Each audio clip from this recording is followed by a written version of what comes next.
Bonjour à tous, c'est Claire et bienvenue dans cette vidéo où je vais vous parler des énergies pour la semaine prochaine. Alors pour ça, j'ai utilisé The Goddess Oracle de Ami Sofia Marashinsky et de Rana Janto.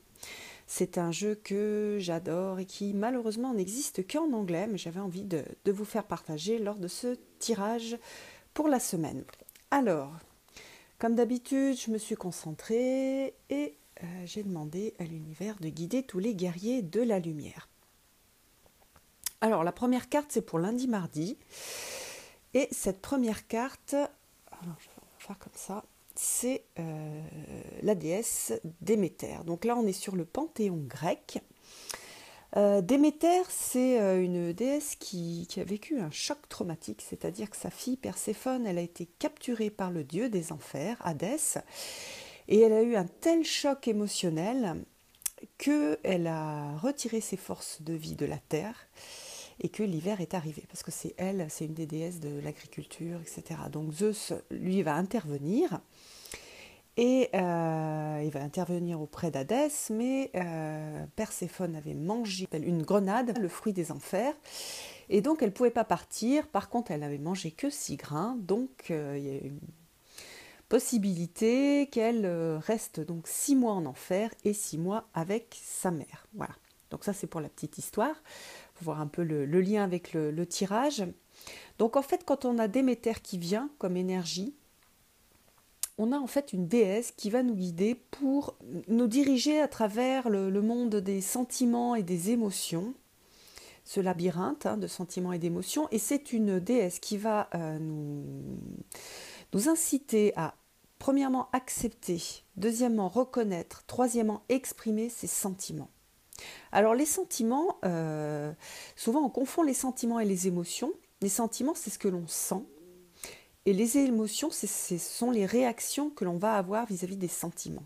C'est très important de se reconnecter à ces sentiments parce que chaque fois qu'on va ignorer un sentiment, qu'on ne va pas l'exprimer, on va se sentir mal. Et puis, souvent, quand c'est des choses qui sont vieilles, on va développer des maladies, etc. D'ailleurs, il y a une partie des thérapies qui travaillent beaucoup là-dessus, sur aller se reconnecter à ce que l'on sent et à l'exprimer.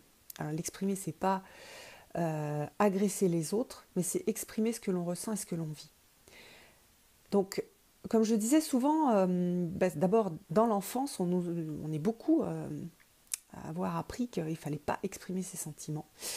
Donc déjà, on n'a pas bien l'habitude de les exprimer, c'est quelque chose qui est souvent difficile, surtout quand ce sont des sentiments négatifs, mais on a aussi la même chose sur des sentiments positifs. Après, il y a des personnes, et notamment les hommes, qui ont très peur d'exprimer leurs sentiments parce que pour eux, exprimer un sentiment, c'est être vulnérable. Mais en tant que femme aussi, on a ça. On ne veut pas exprimer un sentiment parce qu'on pense qu'on va montrer une partie fragile de nous et que les autres vont pouvoir soit la juger, soit l'exploiter pour nous faire du mal.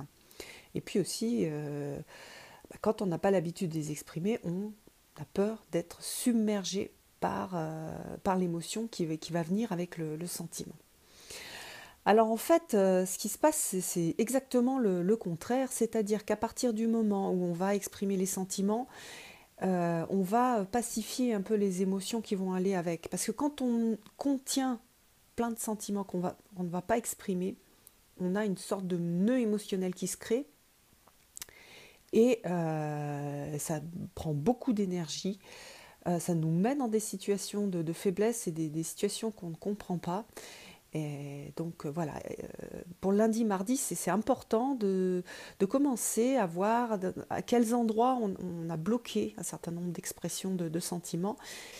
Et donc on a cette opportunité pendant ces 2 jours de grandir à ce niveau-là. C'est sûr que si on n'a jamais exprimé ses sentiments, on ne va pas se mettre à les exprimer d'un coup. Mais par contre, de commencer sur le chemin, de faire le premier pas, c'est important. Alors après, pour mercredi, jeudi, vendredi, on a une déesse égyptienne. Alors cette déesse égyptienne, c'est Hathor. C'est une déesse qui est souvent représentée avec une tête de vache. C'est C'est en fait une déesse très importante en Égypte qui crée le corps et qui va gouverner tous les plaisirs du corps. Donc là, on voit pleasure, le plaisir. Donc mercredi, jeudi, vendredi, on est sur... et ça, c'est important pour les guerriers de la lumière. Il n'y a pas que l'esprit qui compte, le spirituel, etc. Il y a le corps aussi, il faut nourrir le corps, il faut se prendre soin de son corps et lui apporter des plaisirs. Alors des plaisirs à travers tous les sens, à travers les sons, à travers la musique, à travers la danse, à travers l'art, à travers l'amour bien sûr, à travers le toucher. Donc mercredi, jeudi, vendredi, on est invité à se reconnecter avec notre corps et à le prendre, à lui donner du plaisir et à travers tous nos sens. Donc ça c'est c'est très chouette, ça va faire 3 jours sympas. Et puis pour le week-end, alors on a une déesse. Quand j'ai tiré la carte, je ne sais pas pourquoi, j'étais sûre que c'est celle-ci qui allait sortir. Ah, c'est une carte qui est assez effrayante, hein. On n'est pas du tout dans la représentation comme dans l'oracle Goddesses and Sirens de Jim Monton. On est dans quelque chose de beaucoup plus cru.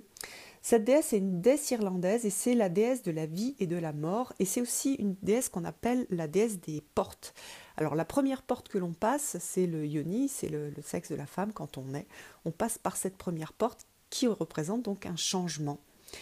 Donc ici, elle est assez provocatrice, hein, cette déesse, et en fait, elle invite à ouvrir de nouvelles portes, à aller voir de nouvelles expériences, à aller sur de nouveaux projets. En fait, c'est vraiment une carte d'expansion. Elle pourrait aussi, en elle, elle contient un peu aussi la roue de la fortune, la mort. Donc elle a cette énergie-là. C'est une énergie qui est super, super forte, hein. C'est vraiment une carte forte. C'est une déesse qui a beaucoup d'impact. Donc, ouvrez-vous à la vie. Faites mourir ce qui doit mourir. Laissez vivre ce qui doit vivre. Donc, si vous êtes attaché à du passé, c'est le moment de lâcher. Et puis, de passer cette nouvelle porte qui vous invite à une nouvelle expérience de vie. Voilà. Bon, c'est aussi... une déesse qui est intéressante parce que c'est une déesse qui parle de l'âge, de le fait de vieillir, d'accepter de vieillir, de la beauté aussi, de la vieillesse. C'est une déesse très très intéressante. Nous, quand on a peur de vieillir, quand on a peur de mourir, c'est une carte et d'acceptation, mais même plus que ça, d'appréciation de la vieillesse. Donc c'est une carte intéressante. Voilà, je vous remets les 3 cartes. Je vous souhaite une très belle semaine. Et puis, je vous donne rendez-vous pour une prochaine vidéo. J'espère que cette fois-ci, j'aurai récupéré mon ordinateur, que je pourrai faire des vidéos un peu autrement. Mais là, comme ça, c'est aussi sympa parce que vous voyez mieux les cartes. Et je vous donne rendez-vous pour une prochaine vidéo. Bye bye!